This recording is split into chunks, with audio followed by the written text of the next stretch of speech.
And now, the Lux Radio Theatre proudly presents Vincent Price as Winston Smith in 1984.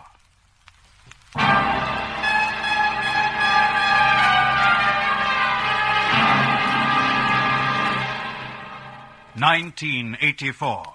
The world is one world, divided into three parts: East Asia, Eurasia, Oceania.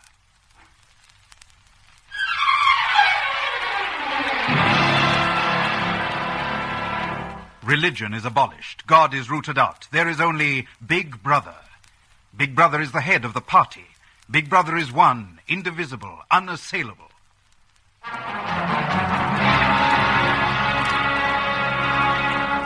Oceania is good because Big Brother is good. Oceania is one because Big Brother is one. Big Brother sees everything, knows everything. Everyone exists by the clemency of Big Brother. Big Brother. Big Brother. Big Brother. In Oceania, there are the proles. The proles, like the animals, are free. They have no telescreens in their houses. They have no numbers. They wear no uniform. The proles are the primitives, the early inferior people. Subdued by the party, subject to the party, they are the lost and the forgotten. Between the proles and the party, there is a great gulf fixed. A prole cannot join the party. No party member can retreat to the proles. The party is one, as Big Brother is one.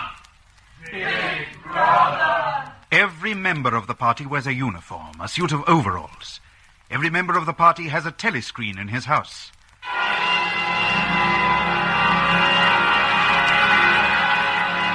Every member of the party has a number. You there, stand up.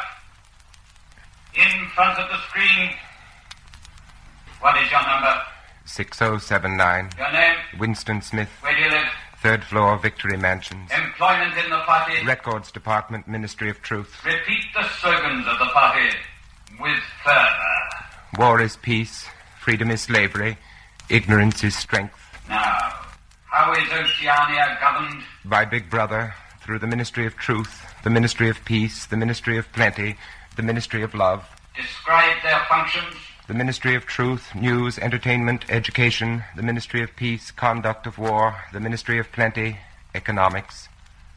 Well, go on. The Ministry of Love. What does that do? I don't know. I have never been there. Let us hope for your sake that you never do.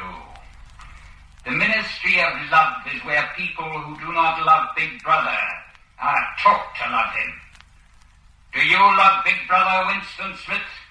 I love Big Brother. Repeat it. I love Big Brother. I love Big Brother. Your tour of duty at the records office begins at 900 hours. Be there on time. 6079 Winston Smith. Dismissed. That was an unexpected call, wasn't it? Oh, they do it sometimes. Part of the quarterly brush-up discipline, you know. Perhaps. But that fellow on the screen was probably from the thought police. They can cut in on anybody's screen, you know. They do. How do you think so many comrades have been vaporized? Thought police, of course. And the home telescreen. They can see you and hear you all the time. But I've got nothing to worry about. I stick to the party rules. I do my job. But you don't think the way the party thinks, do you? More important, you don't want to think the way the party thinks, the way Big Brother wants you to think, do you? I just couldn't face the telescreen any longer. I had to get out and get away. You and I. You? Well, you. I'm you, Winston. I'm the other you who looks out of your eyes. Yes, you twitch my lips and tingle in my fingertips at the most inconvenient times. But they know nothing about you. They control me like they control everybody else. Then why do you do the silly things you do? What silly things? That book you bought. But it's just an old book with blank pages. What's wrong with that? Nothing. Except they don't make books like that anymore.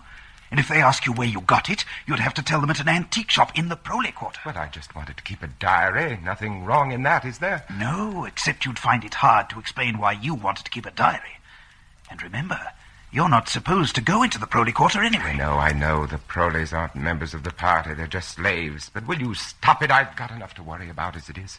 Yes. It's the girl, isn't it? The girl in the fiction department. Yes. Yes, the way she looks at me. The way she stays near me. She's rather pretty. What if you like that sort of thing? A lot of good it is when she wears the red sash of the Anti-Sex League and could be a police spy into the bargain. You're rattled this morning. Mustn't get rattled, you know. It shows. That's the way they get onto you first. Pull yourself together. There's where you work. There's the Ministry of Truth straight ahead. Smile now, Winston. Smile.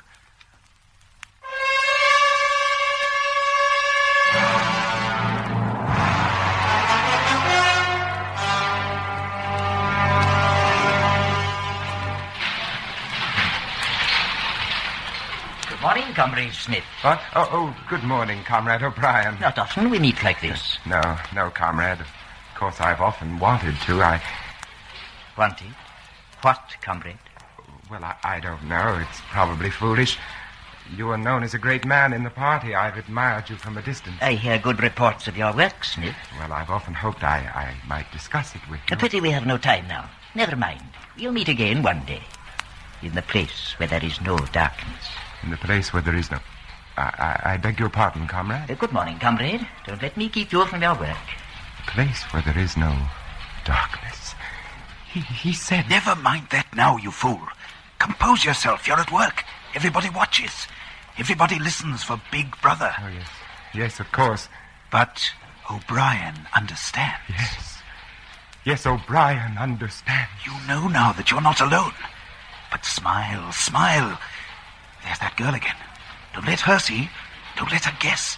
Above all, not her. 6079, Comrade Smith. Present for duty. Repeat the slogan of the Ministry of Truth. Who controls the past, controls the future. Who controls the present, controls the past. Does the past exist? Yes. Where? In records and in memories. Which is the more important? The records. Why? The records endure, but memories fade. So? Who controls the records, controls the memory of the people. Are you impressed with the greatness of your task? I am. Then begin, Comrade Smith. This is urgent. Big Brother's order of the day, 17th of the 3rd, 84, contains references to unpersons. Rewrite completely. Unpersons. Oh, I have to be careful about this. Unpersons are always tricky. Even Big Brother can't refer to them. Unpersons don't exist. Oh, let's be frank. Unpersons are persons who have been liquidated, destroyed. Your job is to see that all record of them is destroyed as well. Are they mentioned in the press? Delete their names. Are they shown in photographs? Make a new photograph. Are their voices recorded? Destroy their records. And presto, they do not exist. They never existed. They have no place in memory or history. That could happen to you, too. All personnel will lay aside their work and face the telescreen for the 1-minute hate. You're out of luck. The girl's sitting right next to you. Watch your step now. Make it a convincing hate. Thought police are very shrewd. You are here to hate. You are here to loathe, to despise, to detest with all your being. Whom do you hate? Goldstein. Goldstein. Goldstein. Goldstein is what? Enemy of the people. Saboteur. Traitor. Whom else do you hate? The Brotherhood. Goldstein and his Brotherhood. And the penalty for traitors like these? Death. Death. Death. Death. Death. We hate traitors. We love Big Brother. We hate traitors. We love Big Brother. Speak to us, Big Brother.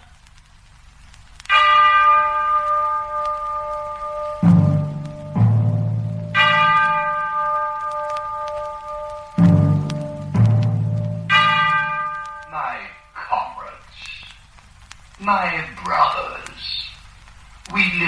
times of great peril. We are exposed to the attacks of enemies without and traitors within. But have no fear. I am with you always.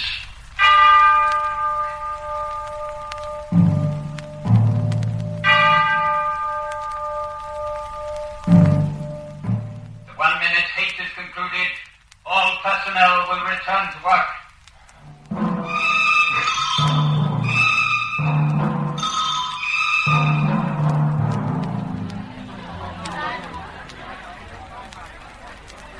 Are you eating with anyone, Smith? Hello, sir. No. Good, I'll join you. I don't know what they put in this victory gin, but it always makes me do that. Yes, it is rather strong, isn't it? Excellent product, though. Excellent. You seem rather distracted, Smith. Something on your mind? What's that? Oh, no. Nothing on my mind. I was just looking at that girl over there. Yes, she's been looking at you, too. Do you know her? No. Wouldn't help you if you did, would it? She wears that red sash like a banner. It's an odd thing to say. Comes of working in the poetry department. We're editing Kipling now, you know. Quite a lot of banners in Kipling. I understand the Junior Anti-Sex League is one of the favored institutions of the party. Oh, yes, I believe so. You're married, aren't you? I was. Oh? Divorced? Separated. Oh. With the consent of the party. It was apparent we would have no children. The party takes a very wise view of these matters. Of all matters. As you say. Funny, that girl's still looking at you. But I can't help it if she has nothing better to do. Oh, here comes Parsons. He lives near you, doesn't he? Yes, next floor down. He's got a wife and children. You'd better talk to him. I don't think I could. Hello. Hello, comrades. Hello, comrades. Parsons. Oh, I've been chasing you, Smith. What? Yes, it's about that subscription you forgot to pay me. Oh, which one is that? Hate Week. The house-by-house fund. We're going to decorate Victory Mansions. And $2 you promised me. Oh, well, here you are. Thanks. I say, did I tell you about what my little girl did last Saturday? Well, she was out with the junior spies troop near Berkhamsted. They spent the whole of the afternoon following a strange man. They kept on his tail for 2 hours and then handed him over to the patrols. Clever, eh? What was the man doing? Nothing, he says. But my little Millie was smart. She spotted him chipping pieces off the rocks with a hammer. Must have been a saboteur. Well, what happened to the man? Well, I don't know. But I wouldn't be surprised if, you know? That's very good. Of course, we can't afford to take chances. I mean, not with subversive agents everywhere. No, of course. Well, I've got a few more subscriptions to chase up. I'll see you later. Tell me, Smith, did you ever regret not having any children? And I can't say I've thought much about it. Why? I was just wondering. Parsons seems very happy with his little brood, doesn't he?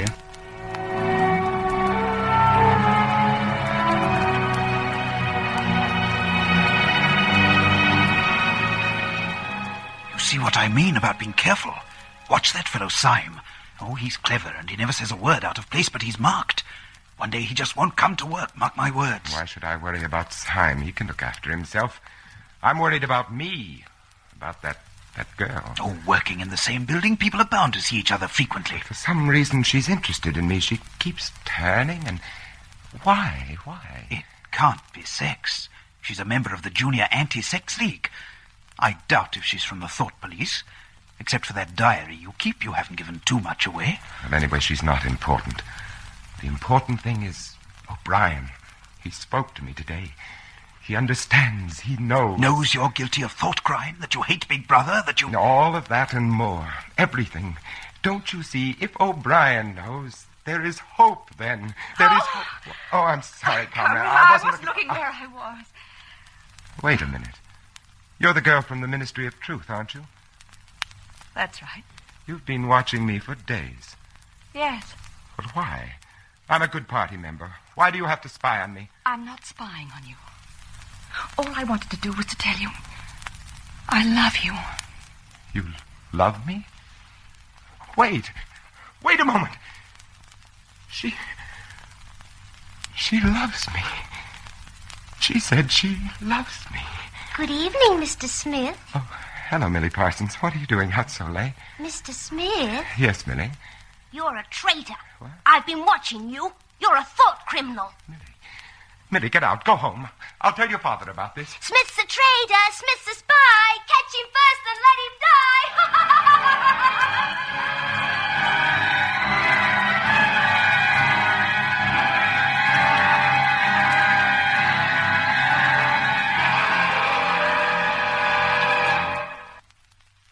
1984, the year of Big Brother, the all-embracing night of Big Brother. If you belong to the party, you are free to attend a party rally, or a party discussion group, or rest briefly, or watch the party entertainers on the party telescreen. But if you are number 6079, Comrade Winston Smith, party member in revolt, loaded with the guilt of thought crime, you walk the city, the dark, narrow streets of the city, clinging desperately to those few cubic centimeters inside your skull case, which is all that is left to you of privacy, possession, and hope.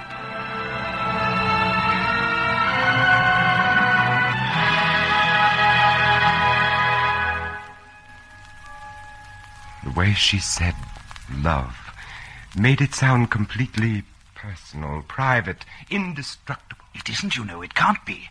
Not now in the year of Big Brother. Love involves an alienation of something that belongs to Big Brother and to the party. Love is betrayal. Love is thought crime. It's hopeless. I refuse to believe that. It is not hopeless. There is a chance. There is O'Brien. He understands. He is in revolt, too. Yes, there is O'Brien. Hello, you've walked a long way. Remember that shop? Yes. That is where I bought the book for my diary. It's a junk shop. It's old and musty and full of useless things. But it proves something, don't you see? It proves that things were different once, in spite of what the records say. And if they were different once, they could be different again. Go on. In you go.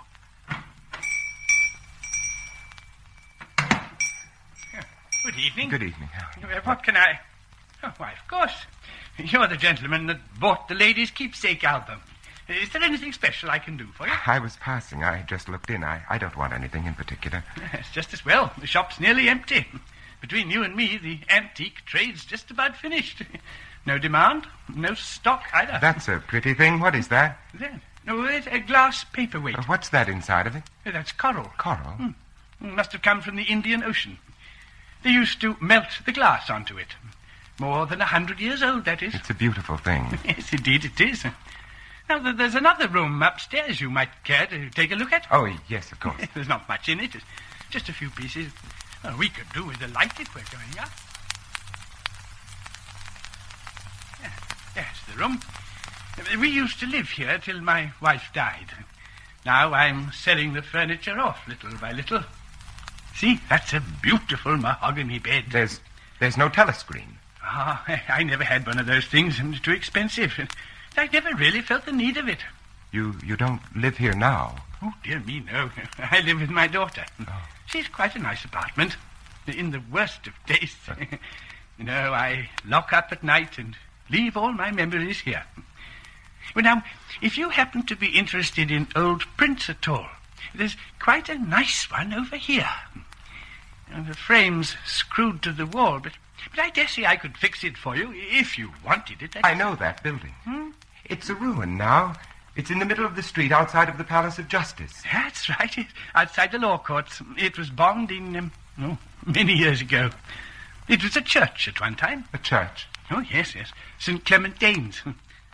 Oranges and lemons, hey, the bells of St. Clement. Silly of me. What's that? Oranges and lemons. That was a rhyme we had when I was a little boy. Oh. Now, how it goes on, I don't remember. But it ends up, here comes a candle to light you to bed. Here comes a chopper to chop off your head. The kind of dance, a game all in one. And all the names of the churches were in it. I've heard about churches, but I didn't realize I'd ever seen one. Oh, there's a lot of them left, really, but of course they've been put to other uses now. You wouldn't like to buy the picture? No, but look, I like this room. I might at some later date want to rent it from you for a while. I'd pay you quite well. Well, Yes, I don't see why not. You'd look after all my old things, I know. I'll let you know later, then. You've been very kind. Thank you. Pity you've got to go. I'm just on the verge of remembering the rest of the rhyme. Oranges and lemons, say the bells of St. Clemens.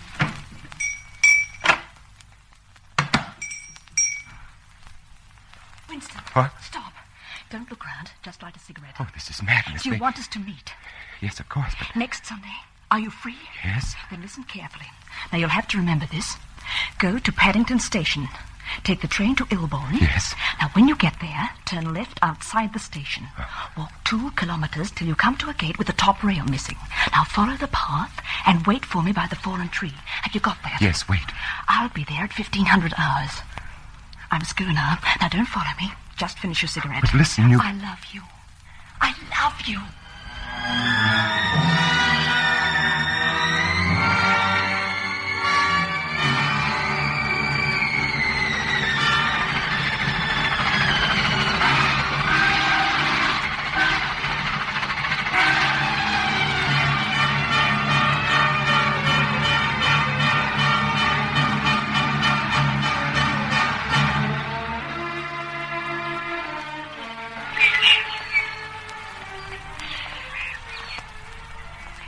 You're picking bluebells in the country while you're waiting for a girl.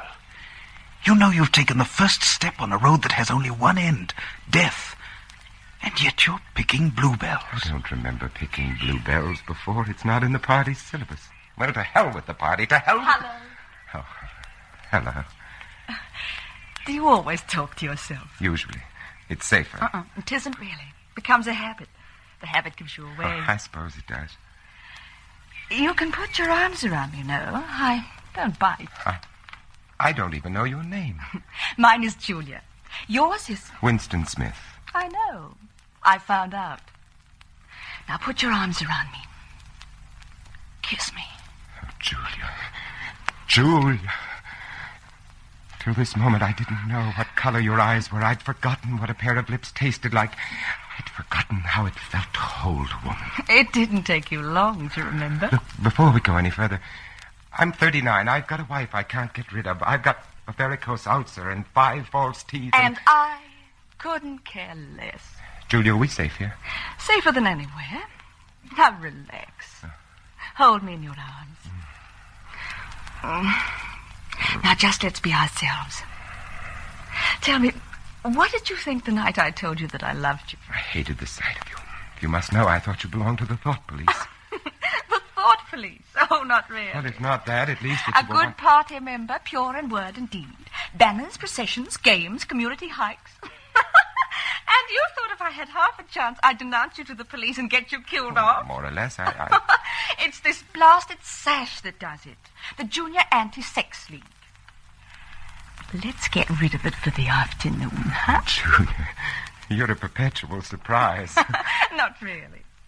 It's just that I've got the right appearance. I'm good at games. I was a troop leader in the Junior Spies. I do voluntary work 3 evenings a week for the Junior Anti-Sexers. I spend hours and hours pasting their silly posters all over London. I always look cheerful, and I always yell with the crowd.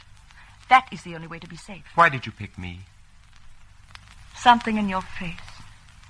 I knew you could be one of theirs, but I thought I'd take a chance. Julia, I've got a place. A room and furniture. We can be there whenever we like.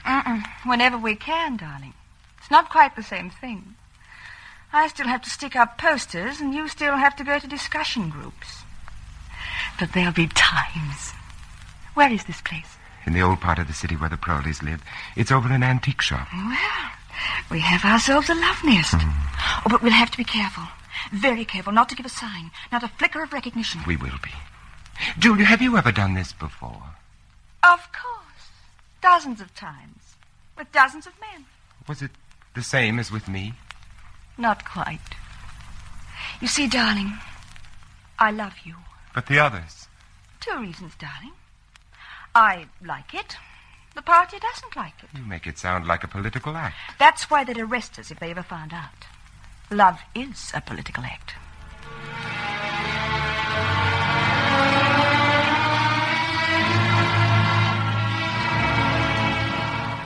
Oh, Julia. Yes, darling. Do you think it was ever like this for everybody? Like what? Being in your own room on a summer evening, talking about things you wanted to talk about. Not worrying about telescreens or thought police. I don't know. I know it's nice now. We've got another hour to enjoy it. That's all. Would you like me to make some tea? Yes, please. I like this room. Oh! Get out, you filthy brute! What was that? Oh, only a rat. A rat! Oh, it was a big, ugly fellow. I gave him a good fright, though. Oh. Darling. Oh. Darling, what's the matter? Of all the horrible things in the world, I hate rats most of all. But, darling, there's no need to be upset. They're ugly things, unclean things, but that's all. No, they're more than that. They're much more than that. Now, darling. Julie, get rid of it, please. Darling, just lie back. I'll make tea, and then I'll plug the hole. No. Plug up the hole first, please, Julia. All right, darling, of course. Julia, when I was a child lying lonely and awake in the dark, they were voices gibbering in the darkness. Their feet scurried closer, and then retreated only to come again. They touched my face. It was more horrible than the touch of a dead hand. I've never got over that feeling. Ever since that night, I've lain awake and screamed soundlessly for hours. Whenever I heard the small, pattering feet of a rat. I'm all right now. Darling. Yeah? Darling, what's this picture? I've seen it somewhere before. Oh, it's a church, or at least it used to be. St. Clement Danes. Mr. Charrington taught me a rhyme about it. Oranges and lemons, say the bells of St. Clement's. You owe me 3 farthings, say the bells of St. Martin. Julia, you know it. Go on, please, go on. When will you pay me, say the bells of Old Bailey. I forget the next line, but then it says, here comes a candle to light you to bed, and here comes a chopper to chop off your head. Julia.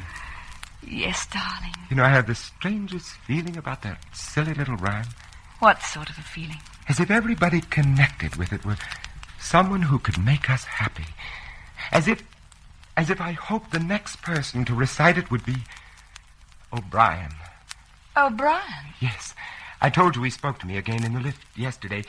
He wants us to go up to his flat. Oh, darling, must we really? But he's one of us. No. He may hate Big Brother and the party and all the rest. But, darling, that doesn't make him one of us. Oh, Winston, we're 2 people. We make love together and we talk together and we drink tea together. O'Brien has no part in that. But don't you see, as we are now, we're alone. If we join O'Brien and his brotherhood, we won't be alone. We'll still be arrested in the long run. But that's not the important thing. The important thing to me is this room and what we do here and how we live here and the joy we have. We don't need O'Brien to keep us alive. It's not being alive that counts. It's being human. And being human means you share your living and your hoping and your fearing with other people. The party's only too happy to have you share. But not the human things. Only the inhuman ones. I want to think there's a hope we could all be as human as we 2 are now. That's why I want to see O'Brien.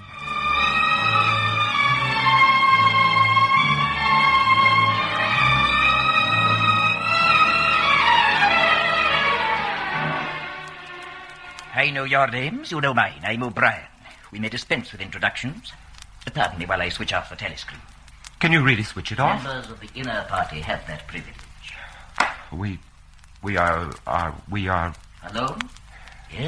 Yes, we're quite alone. Well, Julia and I believe that there is some kind of a secret organization working against the party. We believe that you are involved in it. We want to join it and work for it. We are enemies of the party. We are living together. We are thought criminals. I tell you this because it puts us at your mercy, and you will know that we are telling the truth. If you wish, we will sign a statement. There is such an organization. Its leader is Emmanuel Goldstein, whom you know. Yes, but we thought we were afraid that Goldstein and the conspiracy were invented by the thought police. No, they exist. But what are you both prepared to do to help the conspiracy? Anything we are capable of. You're prepared to give your lives? Yes. To commit murder? Yes. To betray your country? Yes. To cheat, forge, blackmail, corrupt the minds of children? Yes. You're prepared to commit suicide if ordered to do so? Yes. You're prepared to separate and never see each other again? No. It's just as well to understand these things right at the beginning. You understand you'll be fighting in the dark. You'll receive orders and obey them without knowing why.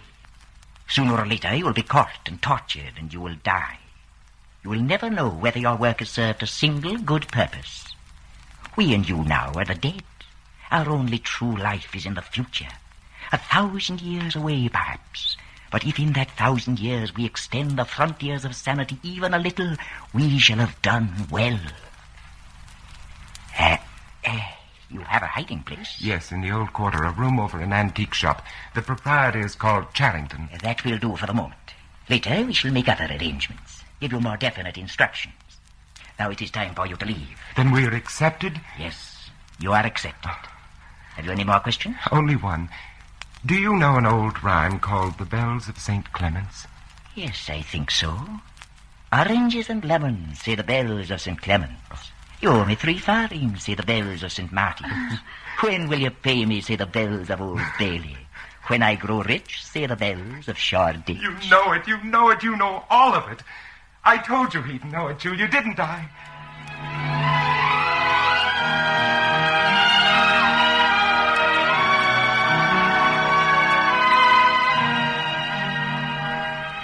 Oh, Julia. What, darling? It's nearly time to get up. Oh, I don't want to get up. Oh, neither do I. You know what I was remembering just then? No. You remember that thrush that sang to us the first day in the wood? Oh, he wasn't singing for us, just for himself. Not even that, he was just singing. That's what I mean. I wonder if we will ever see the day when we'll be just singing. No, I doubt it. What did O'Brien say? We are the dead. We are the dead. You are dead. What? It came from behind the picture. Behind the picture, yes. Oh! Now you can be seen. You are the dead. The telescreen behind the picture. Julia! Stay where you are. What? Don't touch each other. Clasp your hands behind your heads. Now stand back to back. I suppose we may as well say goodbye. You may as well say goodbye. And while we're on the subject, here comes a candle to light you to bed. Here comes a chopper to chop off your head. Mr. Charrington. No!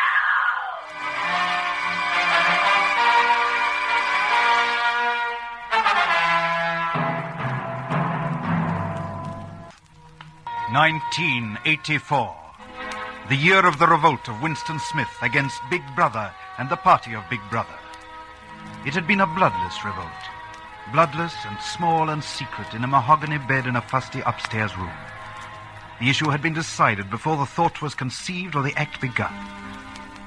But even now, Winston Smith had no certainty where he was. His world was a windowless room with walls of white porcelain flooded with light from hidden lamps, stark under the scrutiny of 4 telescreens from which every motion was visible. He was more lonely than he had ever been in his life. And yet, he was not alone. Can I talk? There are still the telescreens, Parsons. Oh, I don't mind those. I have nothing to hide, nothing at all. What are you in for? Thought crime. You wouldn't think it possible, would you? You don't think they'll shoot me, do you, old chap? I mean, they don't shoot you if you haven't actually done anything. I know they give you a fair hearing. They'll know my record, won't they? You know what kind of a chap I was. Not brainy, of course, but keen. I'll get off with 5 years, don't you think? Or 10? A chap like me could make himself pretty useful in a labor camp. Are you guilty? Oh, yes. Oh, yes, I'm guilty. You don't think the party would arrest an innocent man, do you? Thought crime is a dreadful thing, old man. It's insidious. Do you know how it got hold of me? In my sleep. Yes, that's a fact. Never knew I had a bad streak in me, and yet there it was. How did you find out? I started talking in my sleep. Yes. They heard me shouting, "Down with Big Brother." Who denounced you? Well, actually, it was my little daughter. She listened at the keyhole and heard it, nipped off and told the patrols next day. Pretty smart, eh? And she's only 7. But that's the sort of thing I mean. They'll understand that I trained my children properly. They'll take that into consideration, won't they?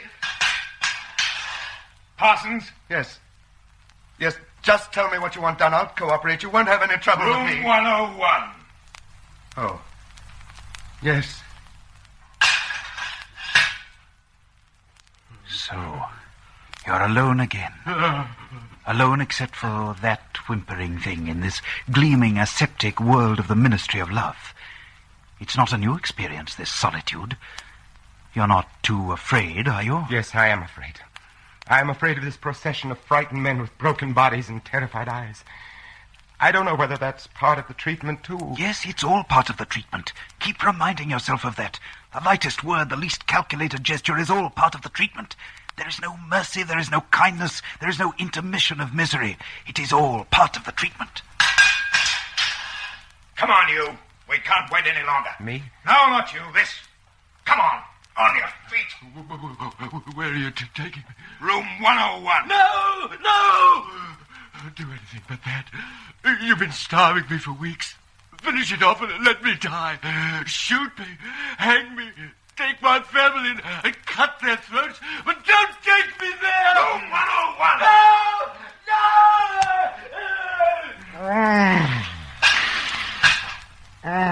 Smith, take your hands away from your face. It's forbidden to cover your face in the cells. Take hold of yourself now. That's part of the treatment, too. Everything's part of the treatment. But so long as you still have those few cubic centimeters inside your skull, you're still a man. You're still stronger than they. Hello, Smith. O'Brien. That's right. So they got you, too. Oh, they got me a long time ago.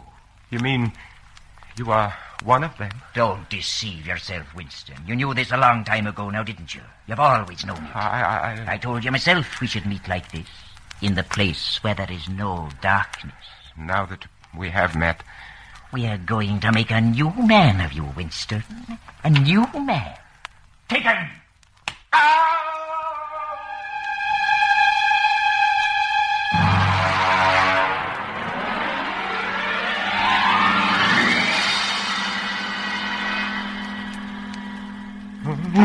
You see how it is, Winston. Pain itself and suffering is no longer a chance, an accident.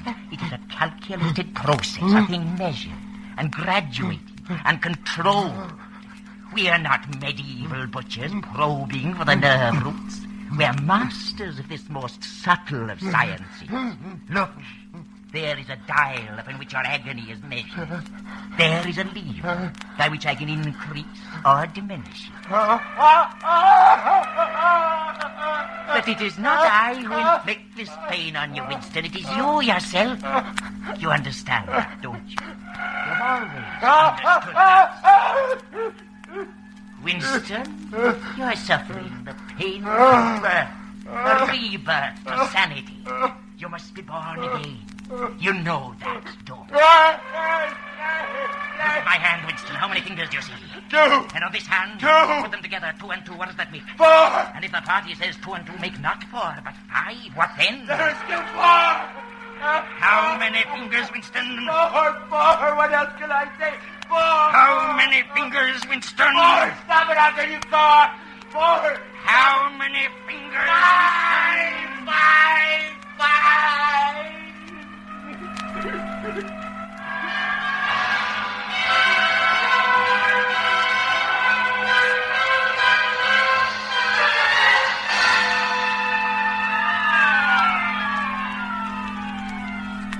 Do you know where you are, Winston? I don't know.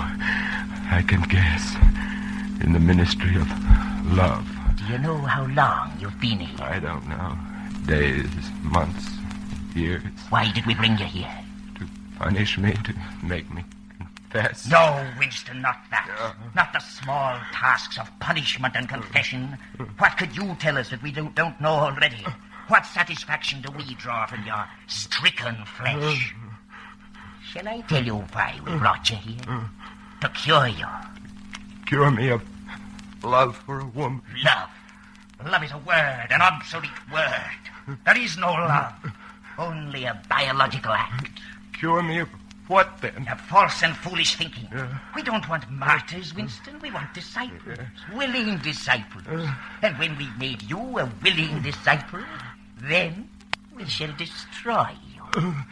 Why do you go to the trouble to torture me? Because you're a flaw in the pattern, Winston.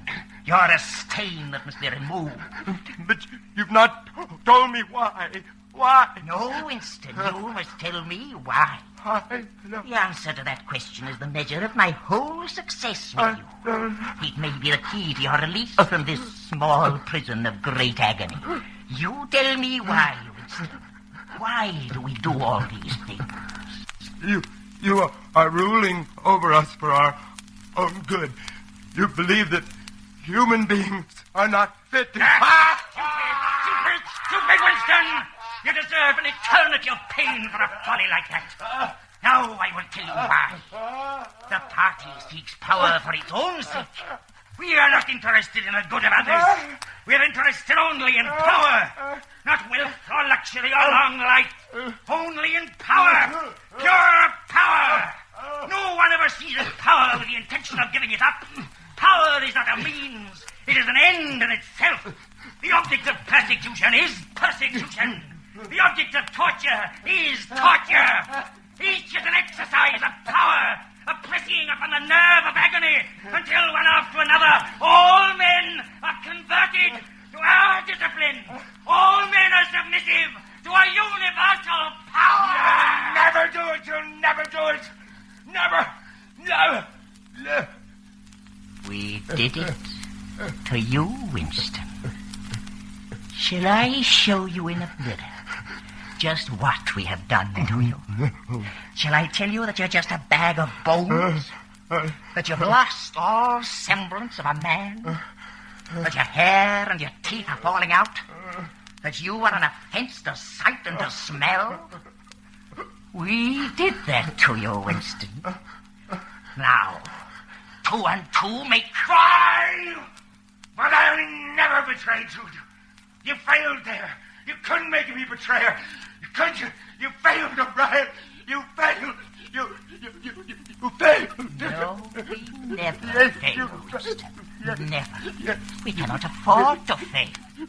Take him to room 101.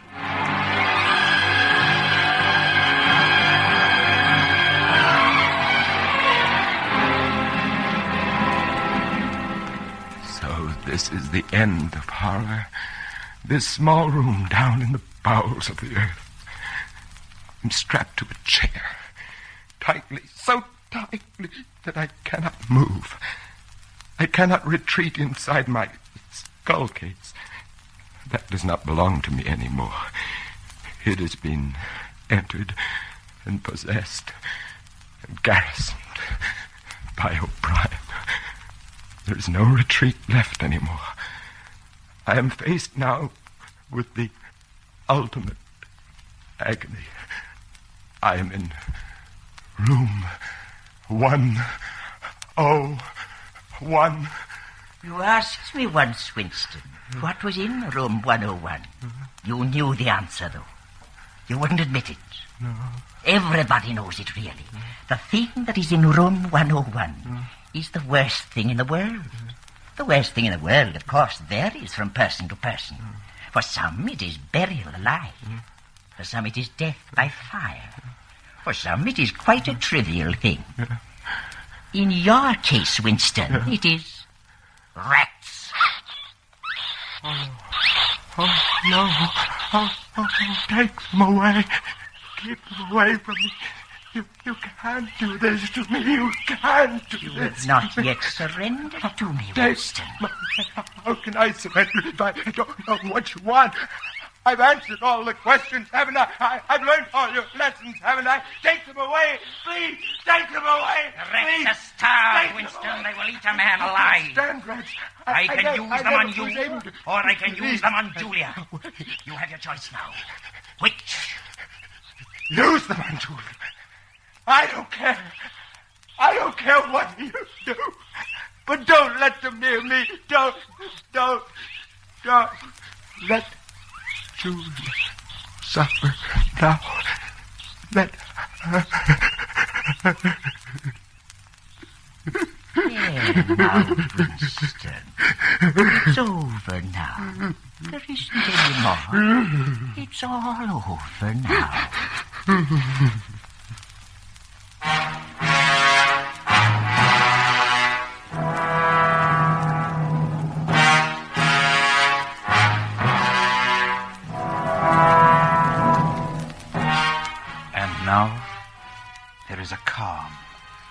A great, pervasive calm. You sit at your corner table in the cafe and fumble with the chessboard and sip your victory gin and scan the newspapers. You look out the window and watch the people go by. One day, Julia passed, and something stirred in your mind for a moment and then died again. There are so many people, and this small corner which they keep for you is warm and comfortable. When you finish the newspaper, you watch the telescreen. Strange that. In a life without struggles, without any hint of climax, that is the moment that comes nearest to emotion. The face of Big Brother flashes on the screen. You hear his rich, full voice.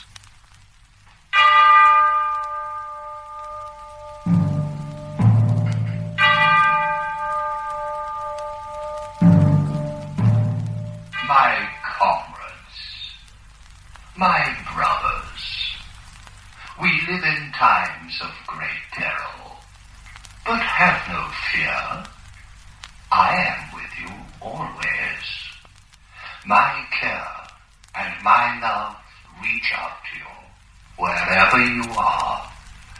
And we love you, Big Brother. We love you. We have erred.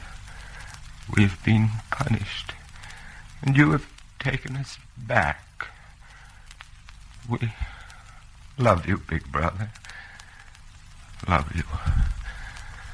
Love you. Love you.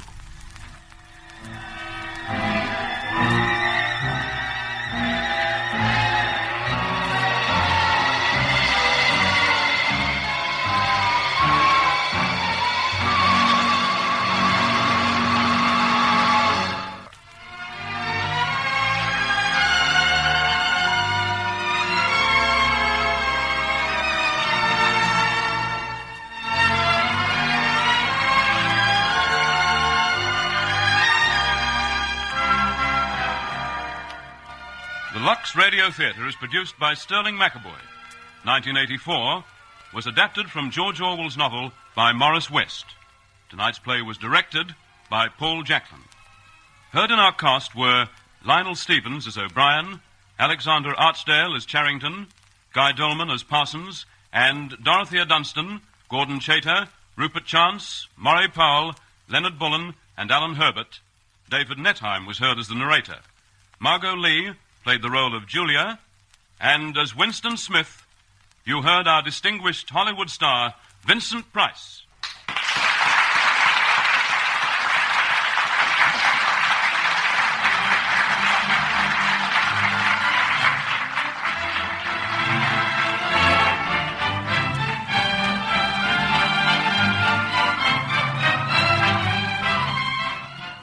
This is the Lux Radio Theatre, signing off from 50 stations throughout the Commonwealth of Australia.